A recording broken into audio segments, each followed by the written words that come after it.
I saw like 60 girls. Sunday, I read like 12 of them. Out of these 12, two were I couldn't decide in between them, so decided let's bring them to Prague and let's do a screen test with them in Prague. It felt like calamitous to me. It felt like it had gone so badly, and I remember saying to my father, if I can't even speak, how am I going to get a part acting ever? Because speaking is required in that line of work. And then I got a call saying you're flying to Czechoslovakia for a test, a screen test, and there's you and another contender. And so I had no passport, and this was, I think, the next day. Milos went back to Prague Sunday so he could shoot on Monday. And I went over there on Monday, went back with the two girls on Monday. And that was some ushering job with two girls who were up for the same part, being with him. I kept saying, I love you both, I love you both. We were flown over and we tested, and they had us all, they did the hair and the makeup, and meanwhile they're filming the movie, and it's all like you really want to not feel, start to feel like you're part of the thing, because in my case, I knew I was getting back on a plane the next day, and apparently they couldn't decide that first day, so they said, well, there's going to be another test tomorrow. So we came back and went through all the do's and the gowns, and this went on for a week. And the other woman and I hung out every night and would have dinner, and I was always a nervous wreck, and she would say, no, I'm sure you look lovely, and that wig they had you as a girl, I'm sure you did great. And I was preparing to, okay, how do I say thank you for having me and for considering me and for this nice trip, first class ticket to Prague. Thank you so much, and bye. And good luck with your movie. And and Milos said, essentially, you both have the part. It's impossible to decide between you. So I had to go with the fact that one of you is simply too pretty to play Constanza. So Elizabeth, you have the part. And and I was like, thanks. Well, I have the part. That's good. As much as I love McTilly, I think as a personality, Elizabeth Berich was more right, because Constanza was a landlady's daughter. She was a street kid, So I got the booby prize and had to stay and had packed clothes probably for 3 days, and there I was for 6 months in Prague and started work the next day. And that was it. I was Constanza. Frau Mozart? I remember the first day, the first scene that I shot was the Nipples of Venus scene where I come to see Salieri, and I'd eat like about 1.5 million of those. Go on, try one. They're quite surprising. And marzipan is foul. It's just an awful. And I remember getting ill, and Milos was like, it's her job. But wasn't exactly having to work in a coal mine, but eating 1 million marzipan balls can... Maybe I didn't know I didn't have to eat the whole thing. No, that was another thing that 20 years old, I didn't know, you can spit it out at the end of... I don't know. Oh, we're going again. Okay.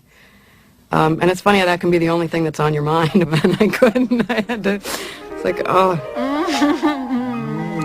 They're wonderful. The first scene that I actually did in the actual making of the movie was the March of Welcome, Very good. meeting Mozart for the first time. Very good, Majesty. I had to learn to play the piano not only accurately but badly. Even though the harpsichord, the piano was unhooked, you just, in case you were seeing the hands, it had to be in the right place. Lightly, then strongly. They had provided me with several different versions of pre-recorded music, and I had to learn to do it as recorded, which was fun, actually. I had a good time, and I got to be very good at it. Tom worked on it, too. Tom had a piano in his room, and he worked on it all the time. The keyboards that I played on in front of the camera were all silent. all of the music was recorded before we started, so the sequence was either done with the music being played out loud in the room, or in my ear if there was dialogue that had to go on. In the scene where Mozart first meets the emperor and Salieri has written this march, it was such a surreal experience because the scene was staged so that the actors were behind me. The keyboard is here. Because there's dialogue, the only music is being played in a tiny little transistor in my ear. The keyboard is silent. I'm looking away so that if, when you lose your bearings, you can't find it because you can't hear anything. So it truly was a kind of schizophrenic situation. When we met, the only instrument he ever played was guitar. He never played piano. But he was spending like 3-4 hours a day for several months practicing the pieces, just the pieces which he had to play. I began, as the months went on, to actually believe the illusion a little bit. So it was always very distressing to go to my practice room and hear what I really sounded like on a sounded keyboard. The practice room where I had my piano, oddly enough, was right over the room where Milos hung out. Imagine what a nightmare that must have been for him. The one day he made a comment about that I was improving was the day that my teacher was demonstrating to me.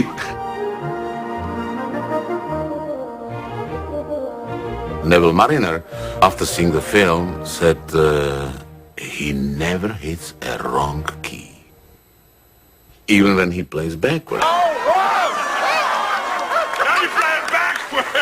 There was just no way to be able to do that without being able to do it.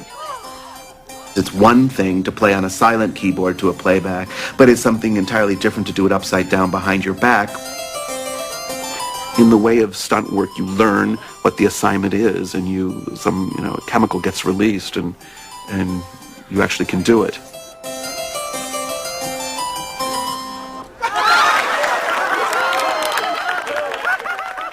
It was a big thrill for everybody to realize that we were going to film in practically the only wooden opera house left in Central Europe, and also the most perfectly preserved. It had undergone many alterations, but they were of a minor nature, and architecturally the place was intact. When we first time arrived to Prague for location, and they showed us the theater, we were there, with Peter Shaffer and Saul, when suddenly I realized, well, Peter Shaffer disappeared. Where is Peter Shaffer? We found him in the corridor, hidden, crying. Because he learned that he is standing exactly at the place where Mozart himself in person conducted the world premiere of Don Giovanni. I tell you, we felt awed the first time we stepped on that stage and realized that our hero had been in that very spot. I think this fact, gave a lot of humility and respect for that place to every actor and every dancer and everybody there. There's something that happens when you do that, I promise you, when you do it in the place, in the atmosphere. I'm not crazy about, spiritual, ghosts and things. But I don't deny them. And suddenly, the reality of the place and the thing and the moment really enters into you, which is why it was a great idea to do it there instead of trying to build a set. It was brilliant. But, again, thanks to the neglect, during the communist era, it was a powder keg. It was in danger of burning down at any moment. And it still had gas lines in it. They lit it with gas. They had, they used to have limelight in it. It really hadn't been modernized. Now we are going there to light, millions of candles. All those candles in a wooden opera house in a wooden dome. When the chandeliers were lit, I remember holding my breath for what seemed like 4 days.